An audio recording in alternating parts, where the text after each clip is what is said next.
John Robb here, interviewing Jack Jones. What I want to know initially is, are you a poet or a musician or both? Well, I'd like to know that myself, mate. I think I started off as a musician, 100% musician, and then somehow I think my actual calling may have been the poetry. I just accidentally became a musician on the way. And it, Through sheer determination and anger at the world, I became a musician. But then what I actually do naturally and find myself falling into all the time is jotting down notes and writing my life away, basically. did you write lyrics first? I mean, it's before you could play guitar or whatever. Was it? Were you always writing bits of poems at school, or was it? I mean, no one calls them poems. They're lyrics, really, aren't they? But No, exactly. And with the word poet is funny as well. I always think of it more of a wordsmith because I'm like someone who works with words, like a coal miner or whatever, you know. But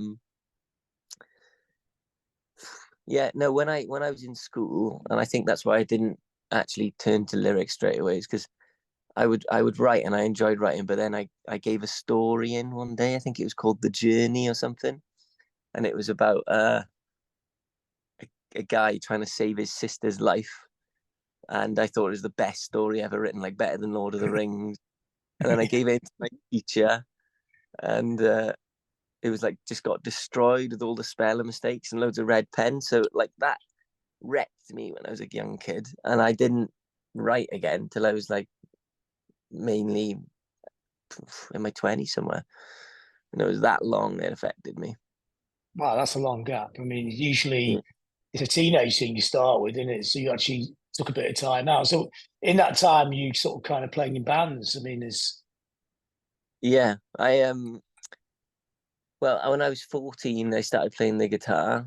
I was um, expelled from school for jumping on my art teacher's car uh, for a fiver, screaming that I wanted to be. She did you sent me get out. did you get the fiver? Yeah, I got the fiver, but then my mum gave it to the church, which is mad. The Yeah, something about I couldn't be asked to draw the sunflowers again. Van Gogh starts like, try and make me draw those sunflowers now, naked on the bonnet. But my mum and dad weren't living together at the time, and that next Christmas I had a present from my old man, and it was under the tree, and it was kind of this triangled shaped box, and I thought, oh, what's that? It's weird. And on it said, I heard school isn't going so well. Maybe time to think of an alternative career. Yeah. And I opened it, and it was a guitar. Oh wow, that's pretty cool. Yeah, Yeah. that's still the guitar I've played. That's the guitar I've always played. I've never played another one really throughout my whole life. With Peter, with Liam, with whatever it's been. It's always been that guitar as well. My little Fender Argos. Argos, yeah. So whereabouts did you grow up in Wales? I grew up in a place called Mount Pleasant, which is kind of near the town centre of Swansea City. Um, Went to a school, uh, Terrace Road School. When I was from about 6 to about 9, I had a big gap because I think when my mum and dad split up, my mum didn't quite know what to do, and her brother lives in Australia. So we spent like kind of a few years out in Australia. I was just running around looking for frogs, and not really doing much apart from I learned how to play one of those things, a Diablo. And then we came back to Swansea. I don't know why Mum came back to Swansea in particular. Like, she wasn't from Swansea. She's a Yorkshire lass from Sheffield, but she just felt the calling back to Wales. And then I went to secondary school then in a place called Bishop Gore, which is where I think it's where Dylan Thomas went to school. So his work It's all kind of integrated into my life from the very beginning. yeah, yeah. What a tradition that is, isn't it, to be working in? Yeah. Yeah, yeah, I mean, amazing. I think that they didn't really make much of a deal of it. I think now they do, but it's I had to find my own way to Dylan Thomas. what was the music that first got you? Was it because everybody has that kind of alpha band where everything completely changes, isn't it? Wow. Well, the thing for me, believe it or not, there was like this kind of really epic punk rock DIY scene in Swansea, and I think the songs I was writing are a bit more kind of like British sounding, if you will, like jingly jangly guitarish. But there were some epic bands that I loved, like Swansea bands. One was called The Caves. I mean, I'd be surprised if anyone knows these bands, but the Caves were. I think they might have got signed, and they kind of started to get out of Swansea, and they did some good things. And there's another band called Nikolai, which I completely loved. And I saw these live in like I think it was something like the British Legion in Mumbles Rugby Club. I was like, wow, rock and roll can happen, and I was dead set on it actually. And I was playing football. I was playing football for Swansea City, like under 15s, and I got let go when I just as the kind of when things start to get a bit serious into the like years 16, 17, 18, I got let go. And then I got picked up by a League of Wales football team called Sleaze Town. Mhm. And that's where I met Wayne, the bass player, who ended up being like, he ended up moving into my house. He got kicked out of his house, moved into my house, and then we started a band, which ended up being Trampoline. And how does that go initially? Was it just playing on that kind of Swansea scene, or was it you take a different route? Well, we played a bit on the Swansea scene, but there was another band. There's bands called the Arteries. There's who were like a band called Silicon Fish. There was a lot really heavy like hardcore punk scene in Swansea, and we loved it. We loved going to the gigs, but those that kind of although when I look back at some of the early songs, they're much more hardcore punk than I thought. But we found it hard to fit in, and there was like quite a bit of like kind of, and that kind of spilled over a bit into like kind of screaming emo, and we kind of found it hard to fit in. I think a little bit found it hard to um, get any gigs or anything like that. So that was when, well, we went to college first. We went to go sign in college, and that was where I met Mr. Williams.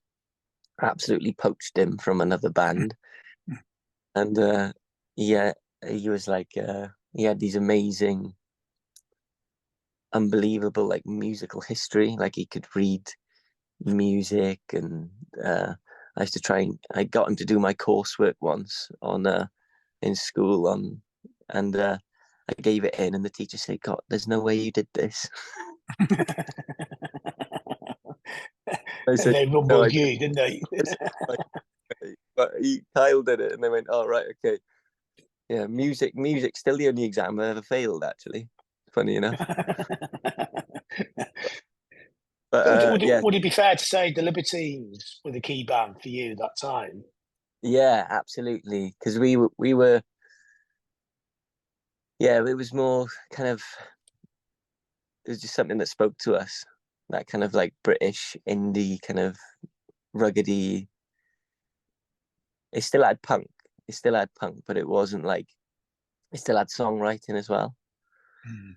And then armed with that, we moved to London. I think when we were about 18 or something like that.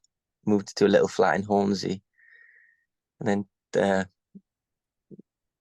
began trying to change the world. But the Libertines, I mean, they were huge. And the random thing is, when we first moved to London, we were like, I don't know, we called ourselves a pack of bastards living above the Hornsey Railway Tavern on the Hornsey High Yeah. Street. Oh yeah. Yeah. And honestly, they started off at the beginning, there was just the three of us. And then all of a sudden, like more people from Swansea arrived. Everyone jokingly called it the Welsh refugee camp. Like my mate Moley turned up with a Tesco bag full of MDMA, and and my other mate turned up with like 6 guitars. It was like it just became unraveled in the complete chaos by the end. But the first week we were there, we had our van, and we were driving up Muswell Hill, and the van broke down, and we were like we were trying to change a tire on the side of like Muswell Hill, looking like totally random. And then someone tapped us on the shoulders and asked if we needed a hand, and it was Carl Barat. It's like fate. Yeah. it was so we're like, what, this guy that we've seen in the enemy, you know, guys, and it was a really weird kind of story. So I didn't we and then I think Carl kind of kept his eye on us, and the Libertines were together. I think Carl was doing his Jackals project kind of at the time, and then I was doing bits and bobs. Started releasing these poetry videos online, poems about Poundland, about, you know, ketamine. I was actually sober at the time because of my Crohn's, but I was kind of writing about everyone's life around me. And I was putting these poems on YouTube, and they had about, I don't know, 95 views or something like that. I had no views at all. And then I got invited to, when the Libertines were kind of reforming, I got invited to the Dublin Castle to watch them play. And I was sitting on the curb outside in the van having a cigarette or something, and like someone tapped me on the shoulder, and it was Pete Doherty. And I turned around, and he started narrating the words of Health and Well Green at Wood Green Job Centre to me. He was like, fat ones, thin ones, clever ones, thick ones, black ones, white ones, some looking shite ones, some like green ones, some in between ones, some looking nice ones, some dead mean ones, shadows in the system, and among the black bins, Protestants and Muslims, atheists and pilgrims, not a pot to piss in, not about to give in, and don't think of us as victims. And I was like, it was super, super, super surreal. So out of the 95 views on YouTube, he'd win like 94 of them. It's amazing that he'd even have the time to find this stuff, isn't it? With that kind of Yeah. lifestyle then. Yeah. Oh my God, yeah. Yeah, that's why it's such a twist of fate, I think, that. Because I was lucky because I think Roger Sargent, the guy who made the videos, had done lots of stuff with Peter and the Libs and Oasis, all that kind of like stuff back in the day. And because Peter was looking at his stuff, kind of Roger's new stuff kind of slipped into his algorithm. So it was like I think that was probably the little bit of luck I had, because I met Roger when I was roadieing for that young Irish band called the Stripes. I was fixing their guitars and driving them about and stuff like that for a while. So there was a few little odd bits and pieces along the way. They were a good band, weren't they? What happened to them? I remember there was Yeah, such a buzz on them, wasn't there?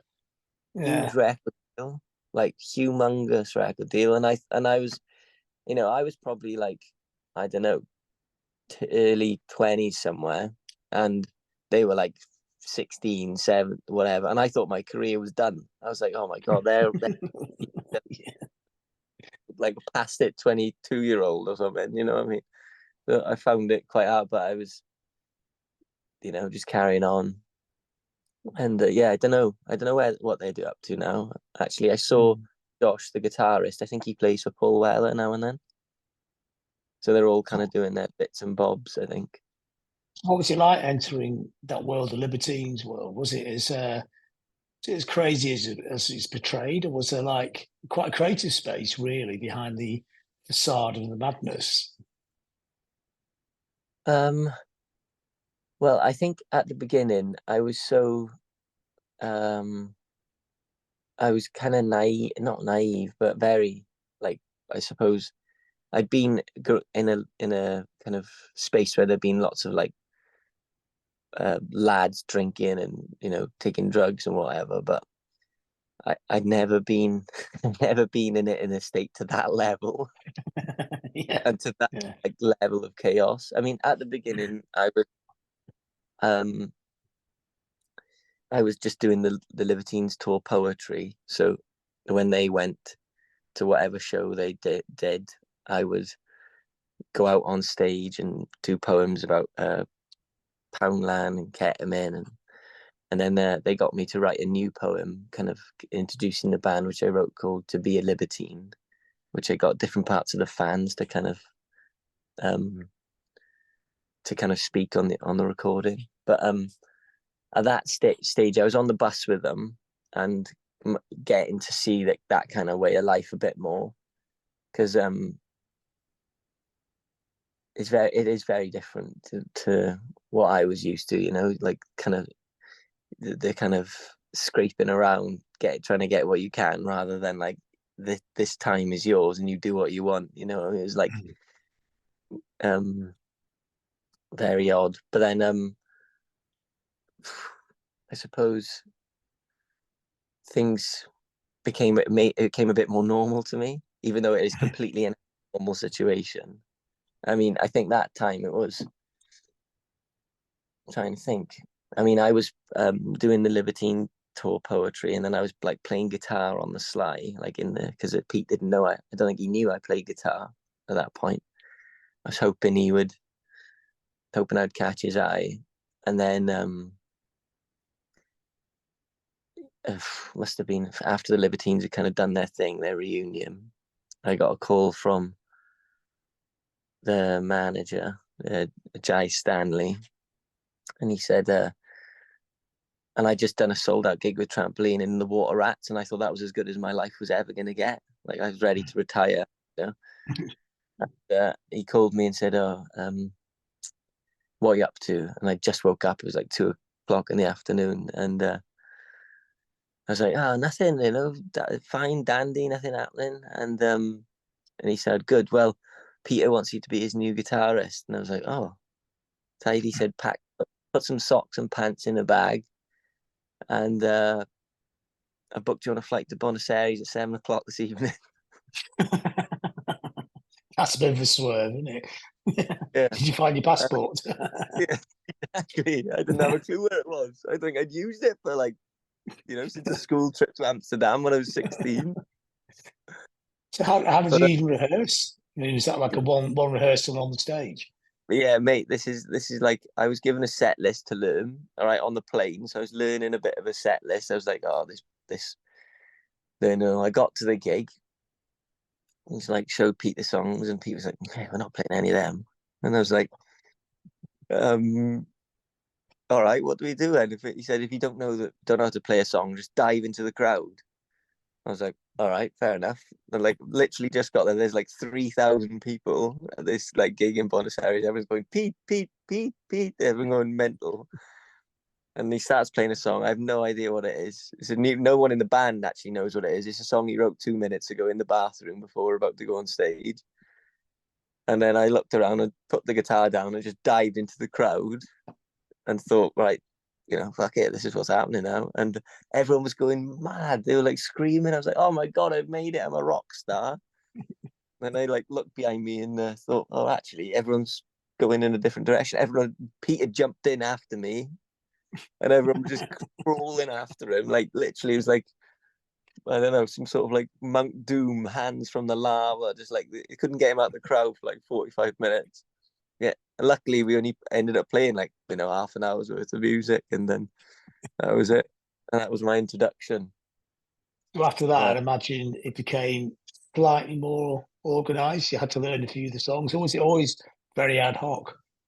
well, I did learn all the tracks, and I had to learn the way that I had to kind of like adapt the way Peter is a little bit. I started to learn like um reading his mood, or although those things were at that time were like so extreme.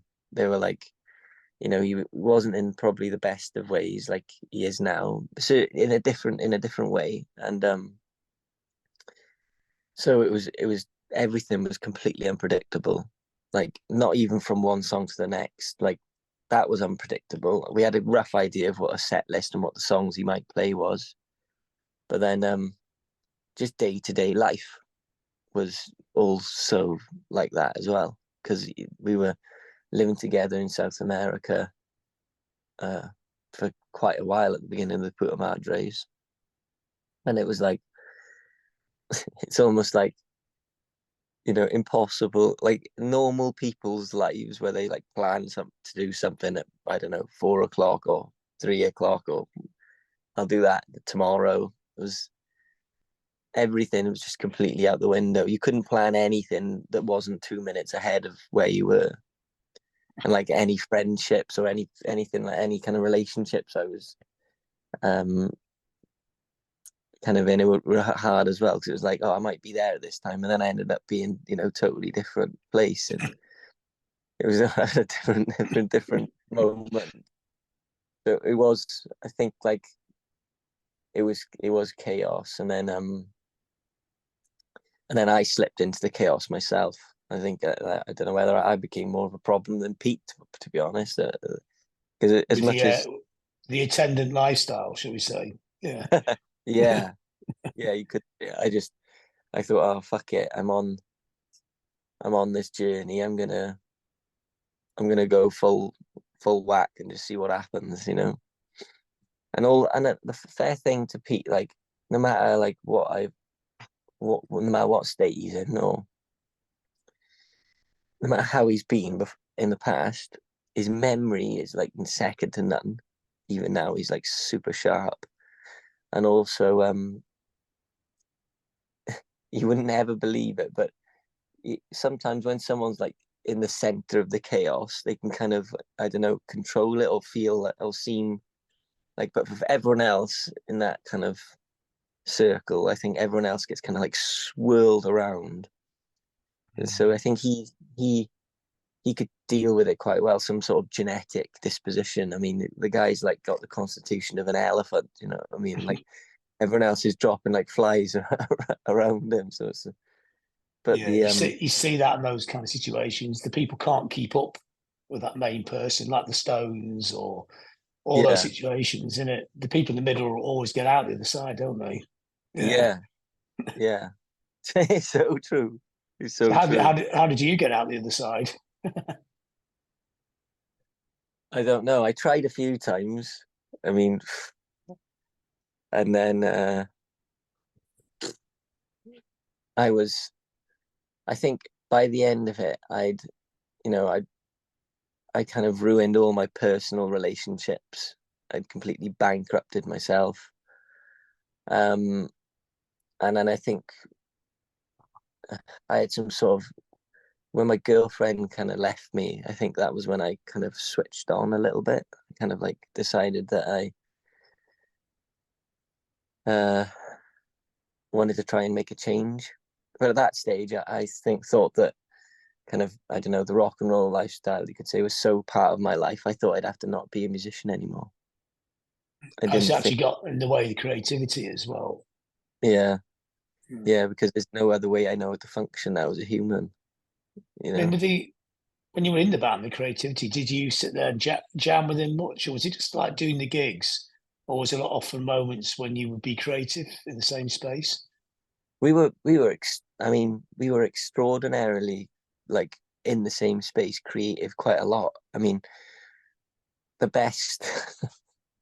I mean, I don't even know. I'm going to say it anyway, but I remember Jai trying to describe the puta madres to someone, and he said, "God, it's the sound of five."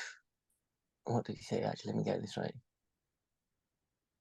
He said it's the sound of five extremely damaged individuals taking a shitload of drugs together. They did Um, mention music in there.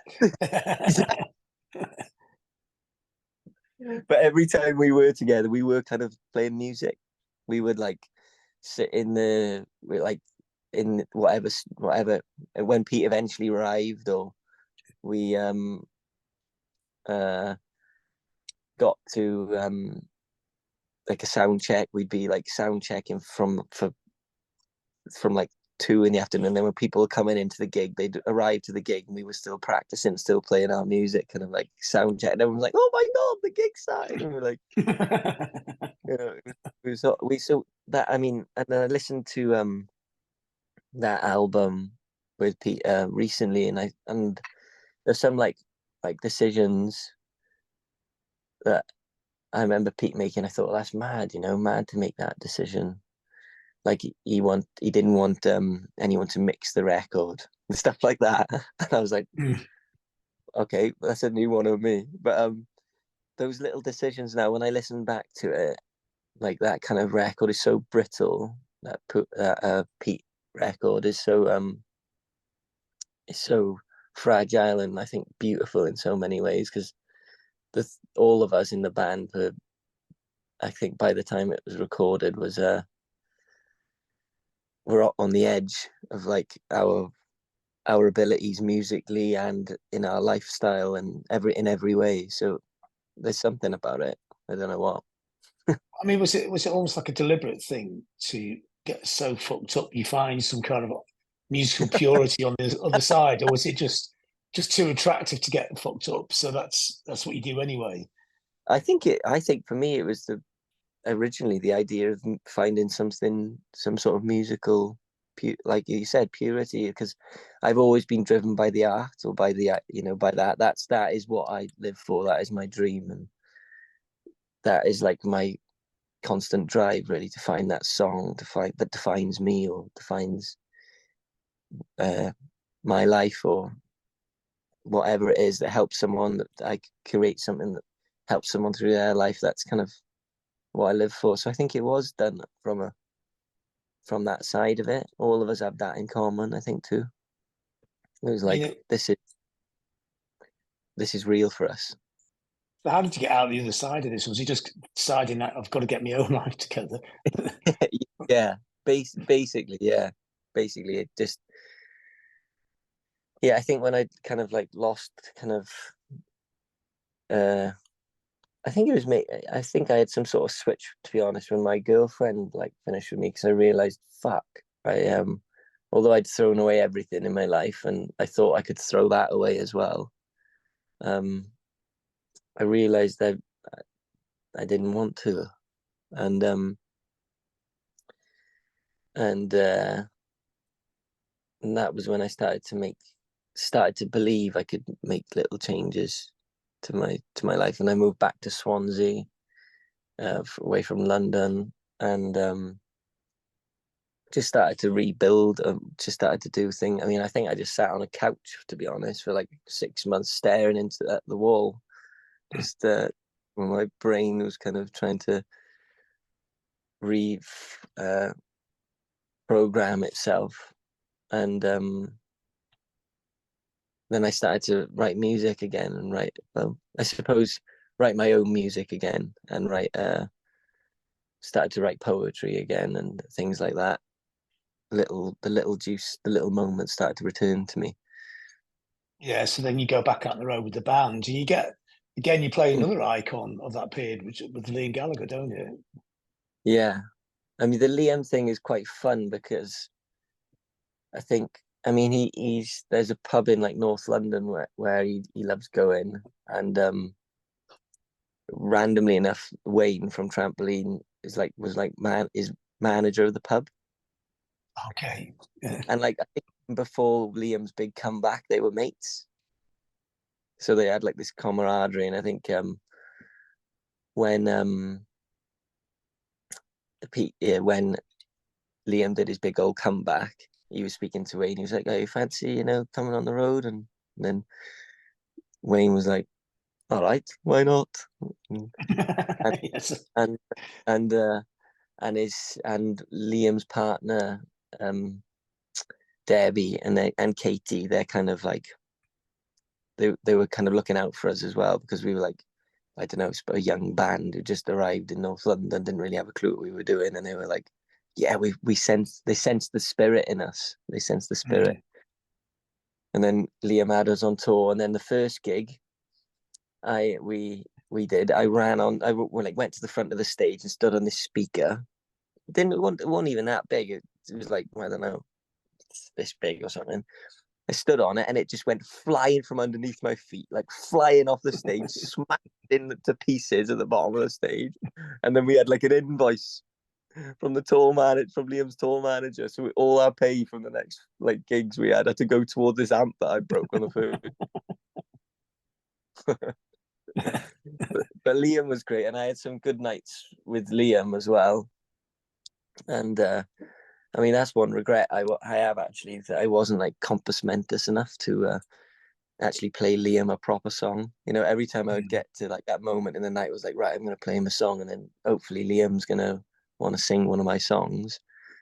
I never quite, that was always the idea, but I was never kind of on the focused enough be able to do it. So every time I tried to play him a song, instead I'd go and feed his cats some like gooseberries or something from the garden, or I don't know what. Or I just end up like saying I could walk on my hands, although there's no chance I could.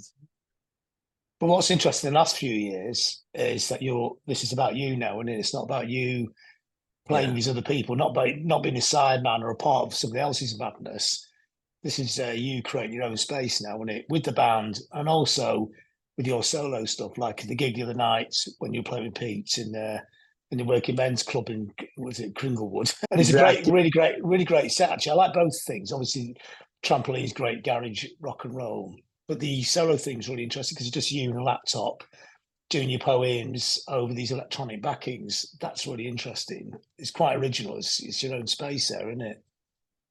Yeah, I feel like I've found a real. It's because it's quite hard to kind of always put the poetry into a kind of a rock and roll band, if you know, and the things that I mean, I stopped drinking just before COVID.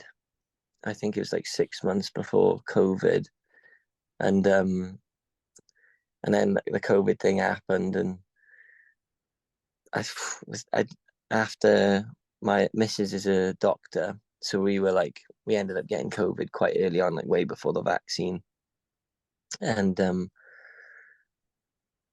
I was like so seriously sick. I was like, and then after I'd kind of recovered, I started having like such I don't know if they were like suicidal thoughts, but I was just on a such a sad kind of I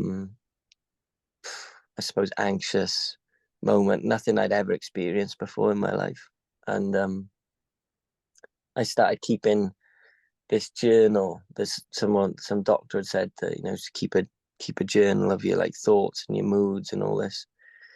And it was so surreal for me because like even anything to do with that mental health thing, I think I'd always kind of thought that I was too tough for anything like that. And anyway, so I started keeping these journals, and I found it was I didn't know what they were for. It was hard to find a kind of space for such kind of long kind of word, and also to fit these kind of into kind of like traditional songwriting. I was not finding it that easy. And then I met this producer, a guy called Adam French, who I was introduced from by a friend, and I kind of got there, and he was kind of had this a different way of writing music. I never even had a laptop. I've always kind of written with a guitar or just written the poems and said, no, there's no music on that. Sorry, mate, that's it. You're having it like that. And then when I was in this space and kind of challenged to write stuff, I had all these things that I've been writing over the kind of past years of my life just kind of spilling out of me. And it felt like there was just endless things that I needed to say and wanted to say. And it felt like the medium itself, like taking it away from the kind of like traditional songwriting aspect, just really suited me. Really felt like I could say all the things I wanted to say, that I could like be as helpful. By saying these things, I'm hoping I can be as helpful as I can to anyone else. So yeah, it's been quite. I suppose it was revealing and like difficult, but I was just trying to be honest, like I always am, really. Is the idea to do both projects in parallel because each one is a different way of creativity in it, and they both suit you. So the band and the solo thing. Yeah, I think so. I mean, I don't know. I mean, me and the boys with Trampoline, we've been gigging, since we were 14.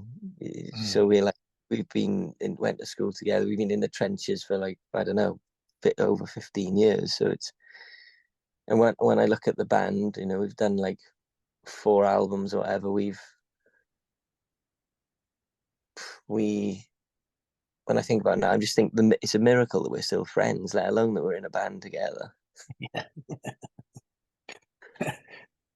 So it's There is a way about balancing both. One is like a life. The band's almost like your life story, isn't it? yeah. And they're very different, aren't they? But they're both different. They're both different facets of the same thing. There's no reason why you can't do both, is there? I mean, it's Yeah, I mean that's what I'm trying to figure out. I think at the moment because I mm. don't quite know how I'm gonna how. I mean, I've got this tour, and the rest of the year kind of is all about figuring out this live set that I'm gonna do with me and the Beats or whatever. And It worked very well at the gig. I thought, yeah, no, yeah. that was my. I think that was only my third gig like that. Mm. So it's like it's still getting used to it, and it's quite open because it's quite different because if I'm doing a poem like I'm in Trampoline, like I look to the side and usually Wayne's like, fuck's sake, hurry up, son. You know what I mean? Yeah, I saw that at the gig. Yeah. Having his bag, he's like, when's he gonna finish his fucking poem?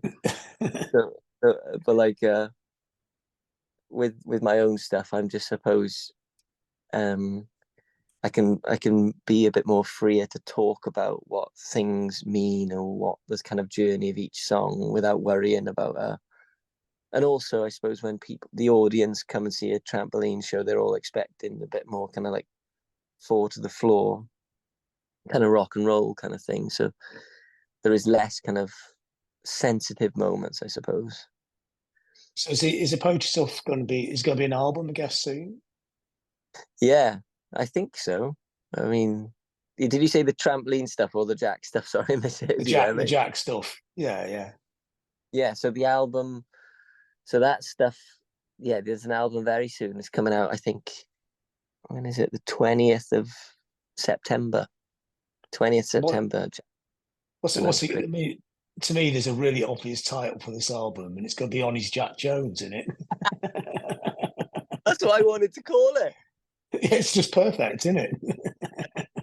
They just called it Jack Jones in the end, though. So I don't think I even Oh got. no, you missed a really good line there. Well, what I'm gonna, whenever I do the installs, I'm gonna write in brackets just before my name on your own. Yeah. So they've all got the title. I think there's some other random titles I wanted to call it. Like, oh, there's some belters.